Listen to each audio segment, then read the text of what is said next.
भारत ने इस test series से पहले एक प्रैक्टिस मैच खेला था। 3 दिन का मैच था, वो 2.25 दिन में खत्म कर दिया गया, हाथ मिला लिए गए। ये टेस्ट मैच 2.25 दिन में खत्म हो गया। 5 दिन का टेस्ट मैच 2.25 दिन में भारत ने गंवा दिया। सीरीज भी 2-0 से भारत हार गया। वर्ल्ड टेस्ट चैंपियनशिप में पहली बार भारत की हार हुई। लेकिन सवाल कई सारे। सवाल यह है कि क्या भारत की टीम बड़ी बड़ी बातें ही करती है या फिर विदेश में जाकर जीत भी सकती है? क्या इसे वन ऑफ हार का नाम दिया जाए, फिर यह कहें कि भारत बाहर जाकर जीत ही नहीं सकता? विराट कोहली ने बल्ले से रन नहीं बनाए तो बाकियों ने भी नहीं बनाए।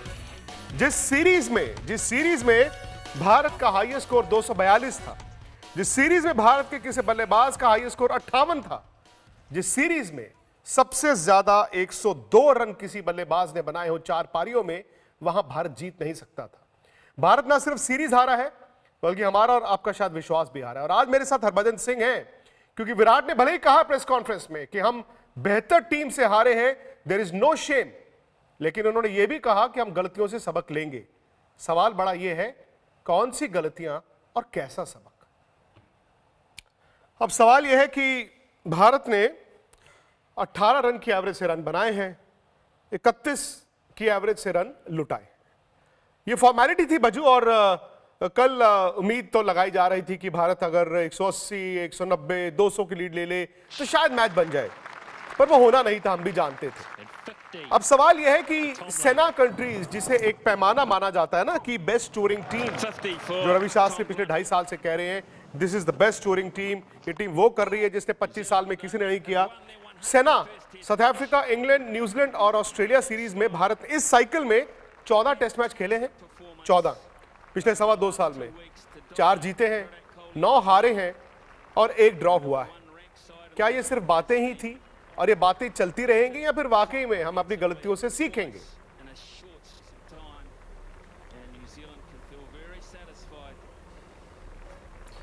देखिए, सबसे पहली बात तो ये मैं बताना चाहता हूँ कि ये पिछले 25 साल में जो बात हुई है कि ये भारत की सबसे बेहतरीन टीम थी जो बाहर ट्रैवल कर रही थी, तो मैं वो नहीं मानता हूँ। देखिए, रवि शास्त्री का अपना एक ओपिनियन है, उनको लगता है कि ये टीम बेस्ट ट्रैवलर है। हाँ, हो सकता है पहले इकोनॉमी में जाते थे, अब फर्स्ट क्लास में जाने लग गए हैं, तो उस लिहाज से ये बेस्ट हो सकती है। ये बेस्ट ट्रैवलर टीम तो जरूर हो सकती है, बट रिकॉर्ड देखें तो ऐसी कोई हाँ, ये बहुत बड़ा फ़र्क है। और बड़ा फ़र्क मुझे कोई ऐसा नज़र नहीं आया है। बातें ही थी, और हमने कल बात करी थी कि 140-50 में मैच जो है वो न्यूजीलैंड आराम से जीत जाएगा, और वो हुआ भी।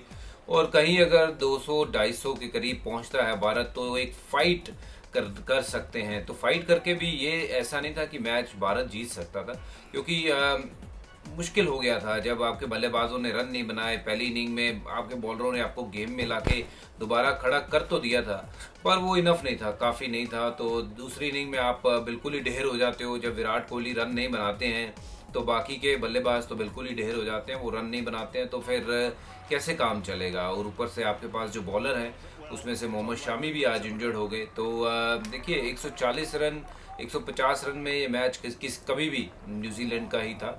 200-250 रन के करीब अगर होते तो फिर ये मैच जो है वो ज़रूर लड़ता। उसमें भी भारत को बॉलिंग बहुत अच्छी करनी पड़ती अगर जीतना है तो, क्योंकि 100 रन की तो पार्टनरशिप ऑलमोस्ट न्यूजीलैंड की ओपनिंग पार्टनरशिप नहीं लगा दी थी, और हमारी 100 रन की पार्टनरशिप मुझे नहीं लगता है कि किसी इस श्रृंखला में किसी एक भी टाइम पे हुई है, चाहे वो मिडिल ऑर्डर में हो या ओपनर में। मैं कुछ सवाल आपसे करना चाहूंगा आगे के लिए। मतलब बड़ा आसान होता है कि आप शतुर्मुर्ग हो जाएं और कह दें कि ठीक है यार, मुझे जो नहीं दिख रहा वो सामने वाले को भी नहीं दिख रहा है, अब टेस्ट सीरीज होगी, जाके हम ऑस्ट्रेलिया खेलेंगे विंटर्स में, तब तक आराम करो, अभी आएगा साउथ अफ्रीका, फिर आईपीएल आ जाएगा, लोग भूल जाएंगे। मैं आपसे सवाल करूंगा अब आगे क्या करना है, क्योंकि क्या इसी बैटिंग ऑर्डर को आप ढोते रहेंगे जिसको ढोते जा रहे हैं पिछले कई सालों से, और जो प्रोग्रेस नहीं कर रहा है? लेकिन आज विराट प्रेस कॉन्फ्रेंस में आए, हालांकि वो उलझ भी गए। न्यूजीलैंड के एक रिपोर्टर ने उनसे पूछा कि भाई आपका व्यवहार क्या सही था, तो विराट उस पर गुस्सा खा गए। लेकिन विराट ने यह जरूर माना कि उनकी टीम गलतियों पर गलतियां करती जा रही है। देखिए, हकीकत यह है कि विराट कोहली बहुत बड़े बल्लेबाज है, विराट नहीं चलेंगे तो आधी टीम तो जो है वो ढह जाती है, लेकिन बाकी क्या कर रहे हैं? सवाल तो यह है। वर्ल्ड टेस्ट चैंपियनशिप में भारत 360 अभी भी नंबर 1 है, घबराइए मत। ऑस्ट्रेलिया दूसरे नंबर पर है और न्यूजीलैंड अभी तीसरे पर ही पहुंचा है। लेकिन बच्चों, जो सवाल मैं आपसे करना चाहता हूं, आप 2013 से लेकर अब तक तकरीबन यही बैटिंग ऑर्डर है आपका, मिडिल ऑर्डर की मैं बात कर रहा हूं। क्या वक्त आ गया है कि इसमें आप एक आधा चेंज करना चाहेंगे? कौन से ऐसे खिलाड़ी हैं जिन पर आपकी नजर रहेगी आने के लिए टीम में, और कौन से ऐसे खिलाड़ी हैं जिनको आपको लगता है कि अब शायद उनकी मियाद इस बैटिंग ऑर्डर में खत्म हो चुकी है?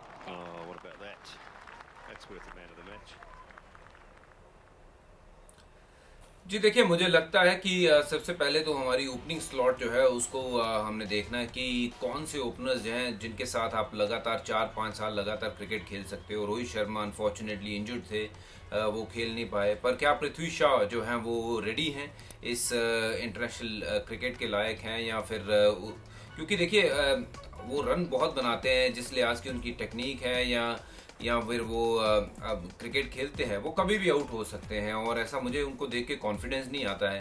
और वो टीम में नहीं थे पहले, शुभमन गिल लगातार टीम में 6 महीने से बने हुए थे, उनको नहीं खिलाया गया।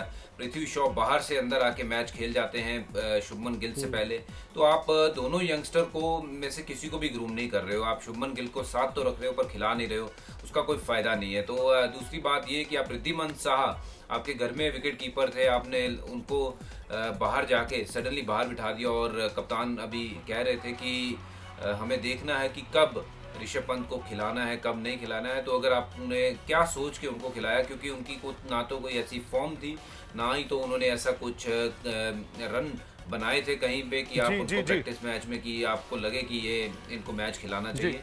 और रिद्धिमान साहा को बाहर निकालने का कारण नहीं मुझे समझ आया था। और उसके अलावा देखिए अजिंक्य रहाणे की अगर बात करूं तो उन्होंने भी नहीं रन बनाए हैं, और जिस लिहाज से उन्होंने बल्लेबाजी की है सेकेंड इनिंग में, वो उन्होंने अपने ऊपर आप अपनी एक छाप छोड़ दी है कि अब जहां कहीं भी वो क्रिकेट खेलेंगे उनका स्वागत है। कमजोरी दिखती रहेगी। मुझे एक ब्रेक के लिए रुकना है भज्जू, वाकई में आपने बात तो सही बोली है कि अब आपको वक्त आ गया, शायद आपको टेस्ट क्रिकेट की सोच बदलनी होगी, कुछ खिलाड़ियों को भी बदलना होगा।